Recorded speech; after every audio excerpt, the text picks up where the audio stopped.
Hi guys, welcome to my YouTube channel, Reading with Taylor. Today I'm going to talk about part 1, what emotions are. Have you ever wondered what emotions are and what purpose they serve? In this section, we'll discuss how your survival mechanism affects your emotions. Then, we'll explain what the ego is and how it impacts your emotions. Finally, we'll discover the mechanism behind emotions and learn why negative emotions can be so hard to deal with. 1. How your survival mechanism affects your emotions. Why people have a bias towards negativity.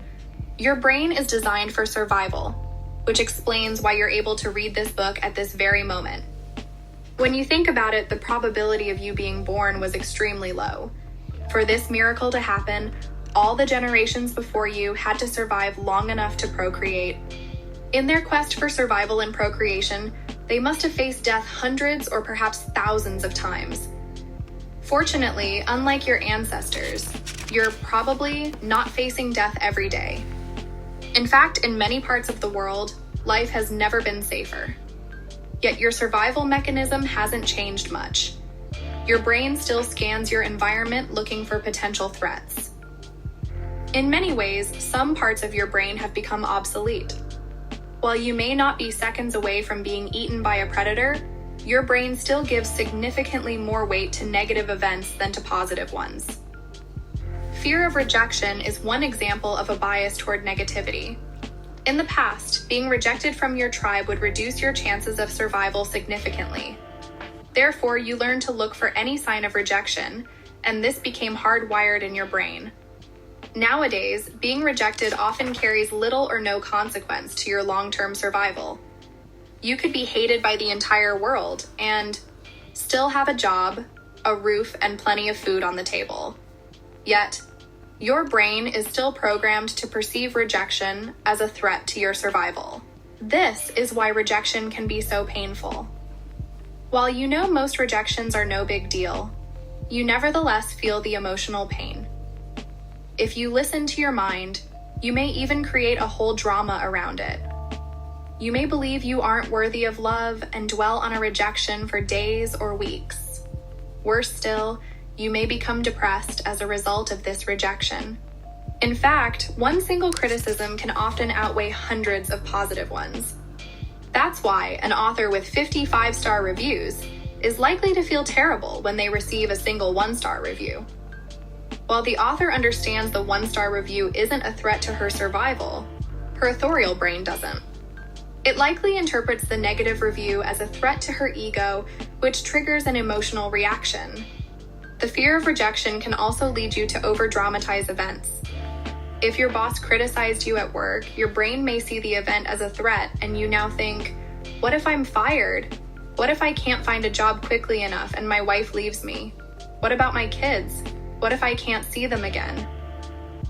While you are fortunate to have such an effective survival mechanism, it is also your responsibility to separate real threats from imaginary ones. If you don't, you'll experience unnecessary pain and worry that will negatively impact the quality of your life. To overcome this bias towards negativity, you must reprogram your mind. One of a human being's greatest powers is our ability to use our thoughts to shape our reality and interpret events in a more empowering way. This book will teach you how to do this. Why your brain's job isn't to make you happy. Your brain's primary job is not to make you happy, but to ensure your survival. Thus, if you want to be happy, you must take control of your emotions rather than hoping you'll be happy because it's your natural state. In the following section, we'll discuss what happiness is and how it works. How dopamine can mess with your happiness. Dopamine is a neurotransmitter which, among other functions, plays a major role in rewarding certain behaviors. When dopamine is released into specific areas of your brain, the pleasure centers, you get a high. This is what happens during exercise, when you gamble, have sex, or eat great food. One of the roles of dopamine is to ensure you look for food so you don't die of starvation, and you search for a mate so you can reproduce. Without dopamine, our species would likely be extinct by now. It's a pretty good thing, right? Well, yes and no. In today's world, this reward system is, in many cases, obsolete. While in the past, dopamine was linked to our survival instinct, the release of dopamine can now be generated artificially. A great example of this effect is social media, which uses psychology to suck as much time as possible out of your life. Have you noticed all these notifications that pop up constantly? They're used to trigger a release of dopamine so you stay connected. And the longer you stay connected, the more money the services make. Watching pornography or gambling also leads to a release of dopamine, which can make these activities highly addictive. Fortunately, we don't need to act each time our brain releases dopamine. For instance, we don't need to constantly check our Facebook news feeds just because it gives us a pleasurable shot of dopamine. Today's society is selling a version of happiness that can make us unhappy. We've become addicted to dopamine largely because of marketers who have found effective ways to exploit our brains. We receive multiple shots of dopamine throughout the day, and we love it. But is that the same thing as happiness? Worse than that, dopamine can create real addictions with severe consequences on our health. Research conducted at Tulane University showed that when given permission to self-stimulate their pleasure center, participants did it an average of 40 times per minute. They chose the stimulation of their pleasure center over food, even refusing to eat when hungry. To take control of your emotions, it is essential you understand the role dopamine plays and how it affects your happiness. Are you addicted to your phone? Are you glued to your TV? Or maybe you spend too much time playing video games. Most of us are addicted to something.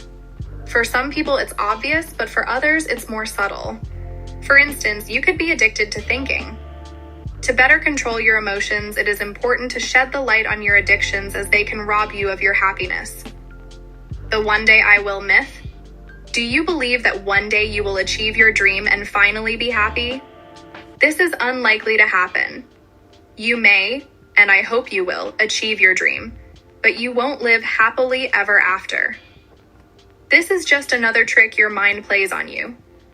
Your mind quickly acclimates to new situations, which is probably the result of evolution and our need to adapt continually in order to survive and reproduce. This is also probably why the new car or house you want will only make you happy for a while.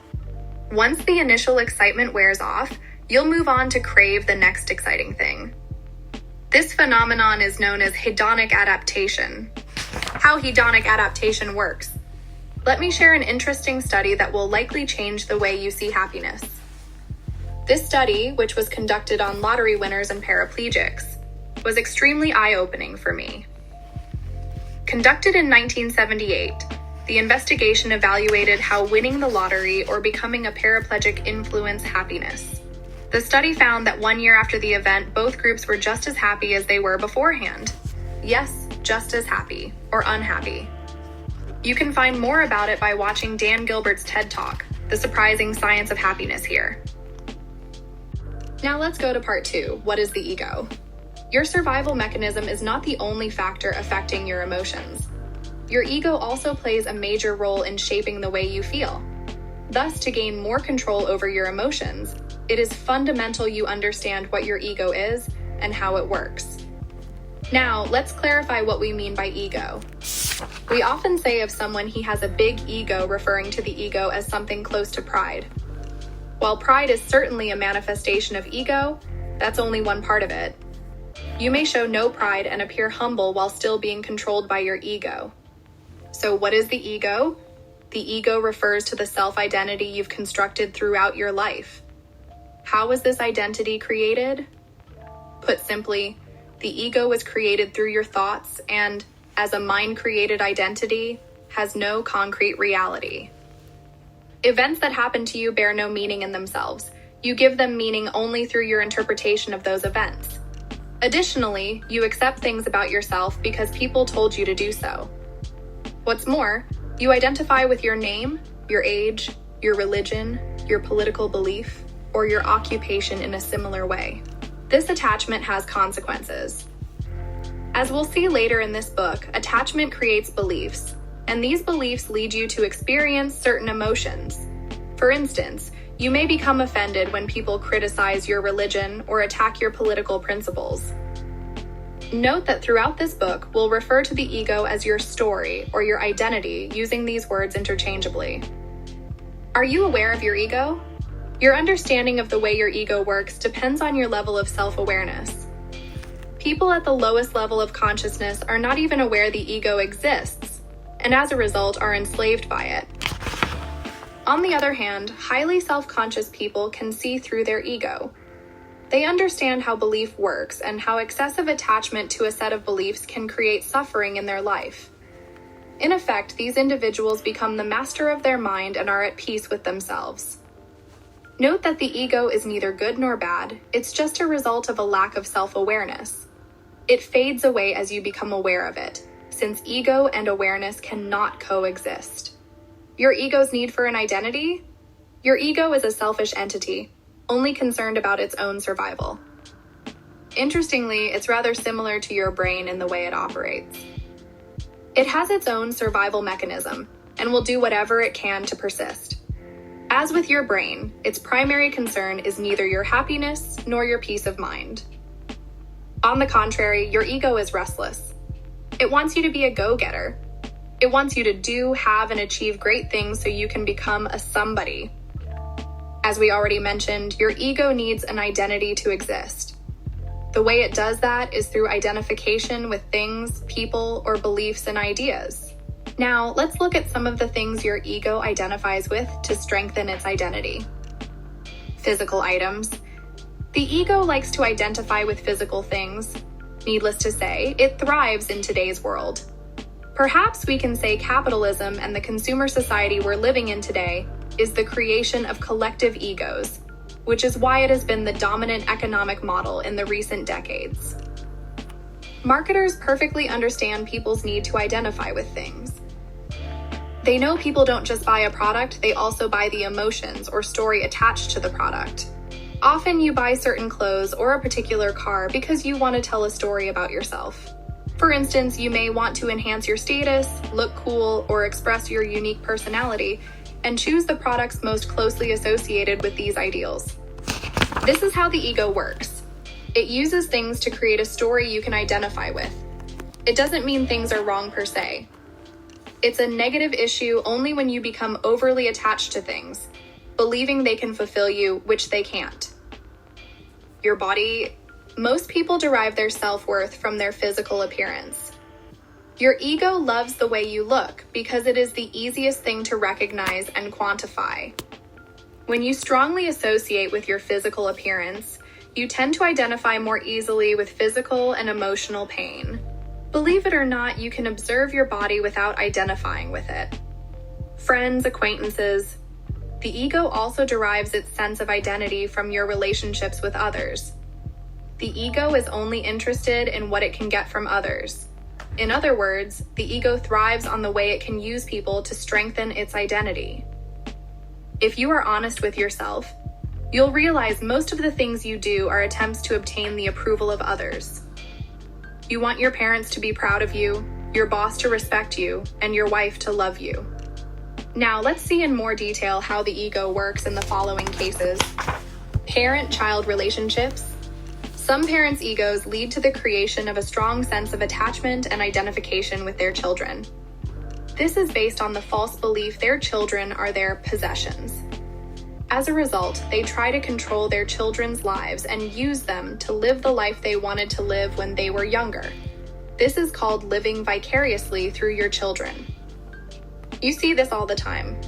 Next time you watch a junior soccer or baseball game, watch the parents on the touchline to see how some react. Try spotting the parents living vicariously. They are the ones screaming the loudest and not simply an encouragement. This may happen largely unconsciously. Couples. The feeling of needing someone is very much a play of the ego as well. Anthony DeMello has a beautiful way to put it when he says, "Loneliness is not cured by human company. Loneliness is cured by contact with reality, by understanding that we don't need people." Once you realize you don't actually need anyone, you can start enjoying people's company. You can see them as they really are rather than trying to get something from them. Your beliefs. Your ego also uses beliefs to strengthen its identity. In extreme cases, people become so attached to their beliefs they are ready to die to protect them. Worse still, they are willing to kill people who disagree with them. Religion is a perfect illustration of the dangers of excessive attachment to beliefs. The ego will use any belief to strengthen its identity, whether these beliefs are religious, political, or metaphysical. Other objects of identification. Now let's have a look at a non-exhaustive list of things your ego generally derives its identity from. Your body, your name, your gender, your nationality, your culture, your family, friends, your beliefs, political beliefs, religious, etc., your personal story, your interpretation of the past, your expectations regarding the future, your problems, illnesses, financial situation, victim mindset, etc., your age, your job, your social status, your role as employee, homemaker, parental status, employment status, etc., material items, your house, car, clothes, phone, etc., your desires. The ego's main characteristics. Here are some main characteristics of the ego. The ego tends to equate having with being, which is why the ego likes to identify with objects. The ego lives through comparison. Your ego likes to compare itself with other egos. The ego is never satisfied. Your ego always wants more. More fame, more stuff, more recognition, and so on. The egos need to feel superior. Your ego wants to feel superior to other egos. It wants to stand out and needs to create artificial separations to do that. Here are some stratagems it employs. Enhancing its value through people. If you have smart, famous friends, your ego will associate with them to strengthen its identity. This is why some people love to tell others how smart, rich, or famous their friends are. Gossiping. People gossip because it makes them feel different and superior in some way. This is why some people like to put other people down and talk behind their back. It makes them and everybody else in their gossiping group feel superior. Manifesting an inferiority complex. This hides a desire to be better than others. Yes, even in this case, people want to feel superior. Manifesting a superiority complex. This hides the fear of not being good enough. Looking for fame. This offers the illusion of superiority, which is why people often dream of becoming famous. Being right. The ego loves to be right. It's a great way for it to affirm its existence. Have you noticed that everybody, from Adolf Hitler to Nelson Mandela, believe they're doing the right thing? Most people think they are correct. But can everybody be right? Complaining. When people complain, by definition, they believe they are right and others are wrong. It works with objects as well. Have you ever bumped into a table and complained or even insulted it? I have. And the darned table was wrong to be in my way, wasn't it? Seeking attention. The ego likes to stand out. It loves recognition, praise, or admiration. To seek attention, people may also commit crimes, wear eccentric clothes, or have tattoos all over their body. Your ego's impact on your emotion. Understanding the way your ego works can help you better control your emotions. To do this, you must first realize your current story is the result of a strong identification with people, things, or ideas. This strong identification is the root of many of the negative emotions you experience in your life. For instance, when life doesn't unfold according to your personal story, you get upset, or when someone challenges one of your beliefs, you become defensive. In short, most of your emotions are based on your personal story and the way you perceive the world. As you replace your current story with a more empowering one while, at the same time, letting go of your excessive attachment to things, people, or ideas, you will be able to experience more positive emotions. Later in this book, we'll see how you can change the way you interpret events. All right, guys, this is the last part for section 1, the nature of emotions. Your ego's impact on your emotion. Understanding the way your ego works can help you better control your emotions. To do this, you must first realize your current story is the result of a strong identification with people, things, or ideas. This strong identification is the root of many of the negative emotions you experience in your life. For instance, when life doesn't unfold according to your personal story, you get upset, or when someone challenges one of your beliefs, you become defensive. In short, most of your emotions are based on your personal story and the way you perceive the world. As you replace your current story with a more empowering one while, at the same time, letting go of your excessive attachment to things, people, or ideas, you will be able to experience more positive emotions. Later in this book, we'll see how you can change the way you interpret events. All right, folks, that's it for today's literary adventure. If you enjoyed our time together, don't forget to hit that subscribe button to stay updated on all things bookish. And hey, I want to hear from you. Let me know in the comments which books you'd like me to cover in future videos. Oh, and the excitement doesn't end here. Make sure to tune in for the next section on my channel. We've got more captivating stories, insightful discussions, and literary treasures waiting for you.